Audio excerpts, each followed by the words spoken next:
Hey everyone, Tankenstein here. In this video, I'll be reviewing the T-34-100, a currently Tier 4 6.3 BR medium tank that exists as a premium vehicle for the Russian Ground Forces tech tree. In this video, I'll be going over everything that you need to know about it, including its stats, how it plays, its strengths and weaknesses. I'll give some scores in several key areas, and then I'll give my final recommendation and if I feel if this vehicle is worth purchasing or not. As always, please consider subscribing for more content like this, especially if you like guides, reviews, kittens, history videos, my horribly grating voice, and more. But without further ado, let's get into the video. Now to start, I'll place its stats here on this side of the screen. Important stats to note are its armor penetration values, reload time, and armor thickness. Now for how it plays. In short, this tank is pretty much like any other medium tank, except that it has armor befitting of a medium tank at around 5.0 BR, while it is 6.3 BR. This means that, again at 6.3 BR, the T-34-100 has largely marginal armor that will rarely protect from any tank attack. Because of this, the T-34-100 with its very good mobility and excellent cannon must be mindful to stay behind cover, concealment, and either try to ride the flanks or stay behind the front lines. Something that will further compel you to find cover is the fairly long reload which, while not absolutely terrible, sits at between 11.5 and 15 seconds, depending on your crew skill, which, along with the poor armor of this vehicle, takes brawling off the table. The T-34-100 can still slink around city streets and alleyways, picking off enemies as they pass, but it is ill-advised to be anywhere that an enemy might see you with any sort of ease, as again, the armor present on this vehicle will almost never stop any shots, barring a random glancing blow off the turret face. Thankfully, the reload isn't so poor where it becomes a nearly insurmountable problem, such as with the T-44-122, but it will still force you to be as accurate as possible, as most enemies will have a maximum reload time that's shorter than the minimum reload time on the T-34-100. In summation, use the T-34-100 as a support tank, flanker, and even as a sniper, as it should do fairly well in each of those roles. Even treat it like a medium light tank hybrid, as it has the armor that will stop about as much as a light tank might at this BR, maybe a little bit more, but at least still maintains a good amount of mobility, like a light tank, although again with a much better armament. Now with all that said, let's get into its strengths and weaknesses. And first for its strength, as a very good 100mm cannon with over 230mm of armor pen at maximum, as well as excellent post-pen damage with its BR-412D APCPC ammunition. For its second strength, it's very mobile, as essentially all T-34s are. Even though it is a ton heavier than the T-34-85, it's barely noticeable. Third, it has a surprisingly good turret traverse speed of between 17.5 and 25 degrees per second, depending of course on crew skill. Fourth, it has access to smoke canisters which deploy off the back of the vehicle, and it also has access to smoke shells that you can fire through your cannon, which can also be quite effective. And finally, it has premium RP and SL bonuses. Now for its weaknesses, first, it has poor armor. While the T-34 may have decent or even good armor at lower BRs, it is extremely easy to pen at 6.3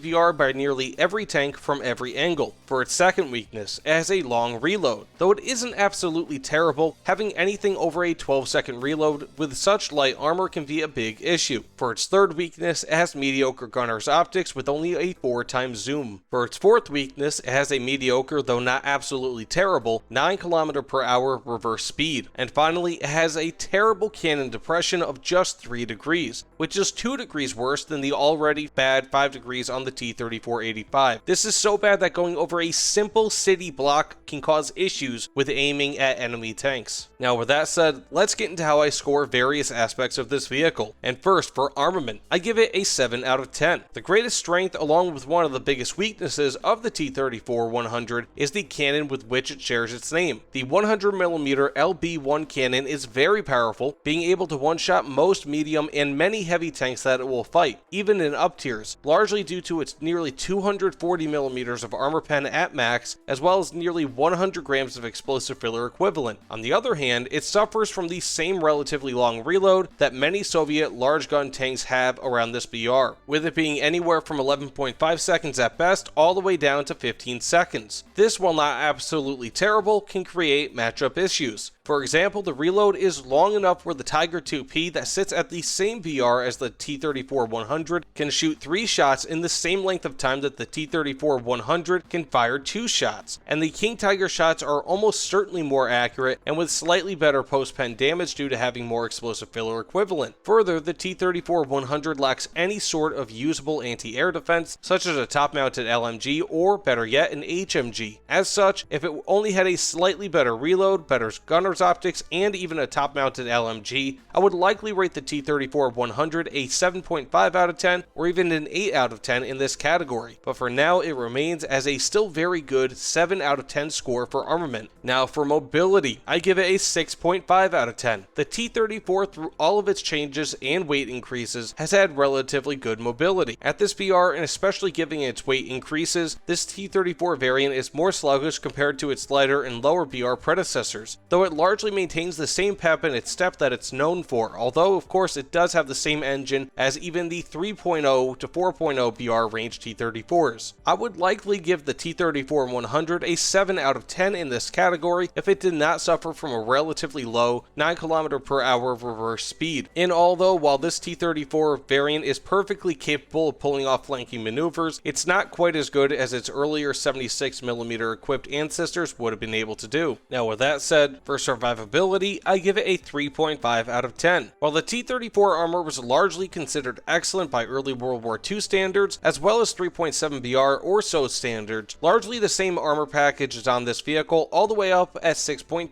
BR, facing late World War II and post World War II vehicles, except of course with the slightly better 85mm equipped turret, but in this instance of course we have instead the 100mm cannon. In short, the armor on this vehicle is largely useless, except when facing light autocannons, MGs, and long range / glancing blows by enemies. Nearly every tank at or around this BR can pen the T-34. Luckily, it doesn't have absolutely terrible frontal turret armor at 90mm of thickness, but it's still substandard and fairly easy to pen for most tanks. Added to these troubles is an infamously cramped interior with only 4 crew, and you have one of the least survivable medium tanks relative to BR in War Thunder. This is so bad that I might even consider it to be a 3.0, but just being generous, I'll give it a 3.5 out of 10 for survivability, but again, a 3.0 would be totally reasonable in this category as well. Now overall, I give it a 5 out of 10. While a 5 out of 10 score is not terrible, it is essentially average, especially when accounting for my own subjectivity. While the 100mm cannon and the mobility are fairly nice, the terrible armor, long reload, and poor optics sink this otherwise decent vehicle. While it will likely never happen, I could see the T-34-100 at 6.0 BR being maybe around a 6.0 or so out of 10. This vehicle is about the ultimate expression of the T-34 chassis in War Thunder, at least currently, and you can tell that it's an old dog. It basically has a 6.3 or so BR cannon mounted on a 3.7 BR chassis with around 5.0 BR or so worthy armor, possibly even worse armor than that. This vehicle can certainly get the job done, but if you get hit first, you have almost no chance of surviving. I'd rather have around 35mm more of armor overall and have something like the 85mm cannon or something with less armor pen and a higher reload rate than this vehicle. One final note, the 100mm LB1 cannon is more than enough to one-shot any tank in a down tier, but the armor will still allow you to be penned by nearly every tank that you'll face, even again in a major down tier down at 5.3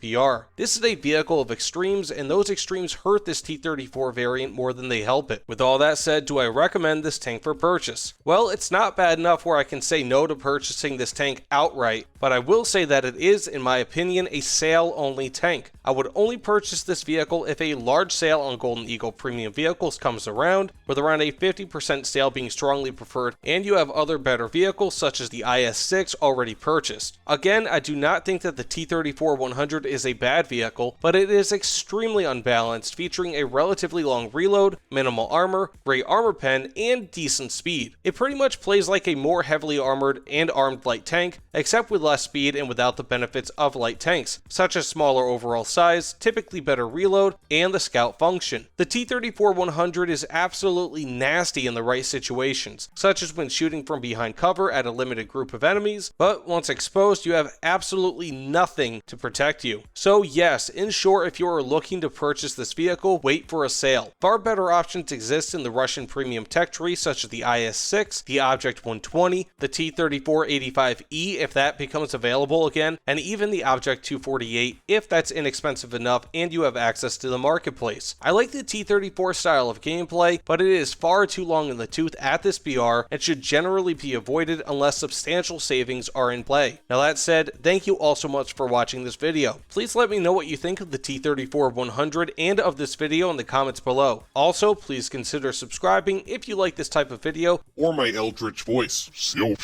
Emerald. Either way, thanks again, and I'll see you all on the other side. Take care, everyone.